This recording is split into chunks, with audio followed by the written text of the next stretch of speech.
mar kale waxaa dib u qarxay dagaalkii ka dhaxeeyay da'yarka xilligiisa ku jira iyo Daahir Cabdulle Calasow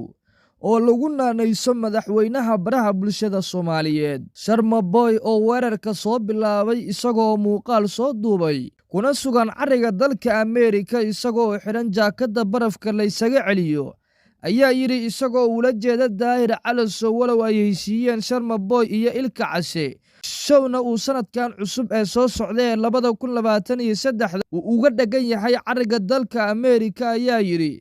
dadka ka waaweyn oo ka hadlaya markaad aragto waa inaad istighfaarta badiso oo ula jeedo Daahir Calasow iyo gantaal toos ah oo ka soo baxay Sharma Boy kuna wajahan Daahir Calasow arkood xataa reer leh caruurtooda ay kula egyihiin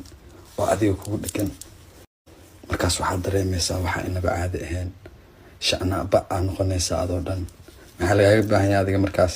istighfaartina badisid haddaba karbaaska Sharma Boy iyo xog xasaasiya oo ka daasoon daawade oo ku aadan heshiiska Ilka Case iyo Sharma Boy ayaan muuqaalkeenan diiradda ku saari doonaa muuqaalka like saar ku soo biir baraheena bulshada ee Ducaysana Media ku mahadsanid daawade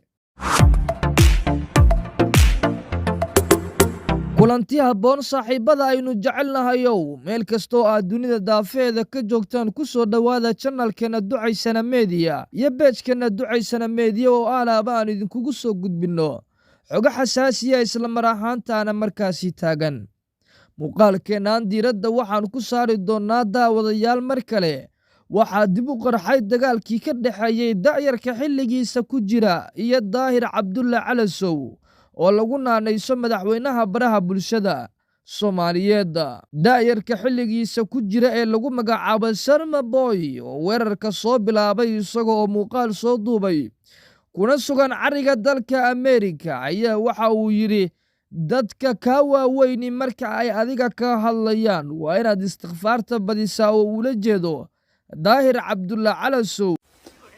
aanimadu waxay kaliya faa'iido leedahay marka aragtid dadka waaweyn iska dhaaf ku yar waa caadi moogta waxa isdheey kartaa dadka aqligooda kuma filno laakiin dadka waaweyn marka aragtid waa isdheey isla mas'uuliyiin oo gar leh qaarkood xataa reer leh caruurtooda ay kula egyihiin oo adiga kugu dhagan markaas waxaad dareemaysaa waxa inaba caadi ahayn shacna baa noqonaysa adoo dhan maxaa laga baahan yahay adiga markaas istighfaartina badisid geesta kale waxaa show uu dhagsan yahay sanadan soo socota ee cusub ee 2023 ee kaabiga inagu soo haysa isla mar ahaantaana muddo kooban ay ka harsan tahay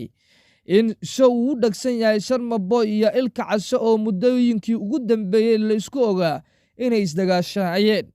sida xogta aan ku helnay waxa heshiisiyay shakhsiga macalinka lagu magacaabo ee Sharma Boy ka waday magaalada Muqdisho ee caasimadda Soomaaliya ee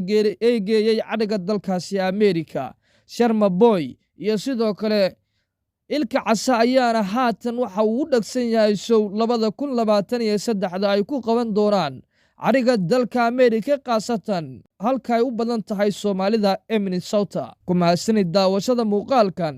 fadlan muuqaalka la gare oo ku soo biir baraheena bulshada ee Ducaysana Media tan iyo kulanti dambe nabadgelyo.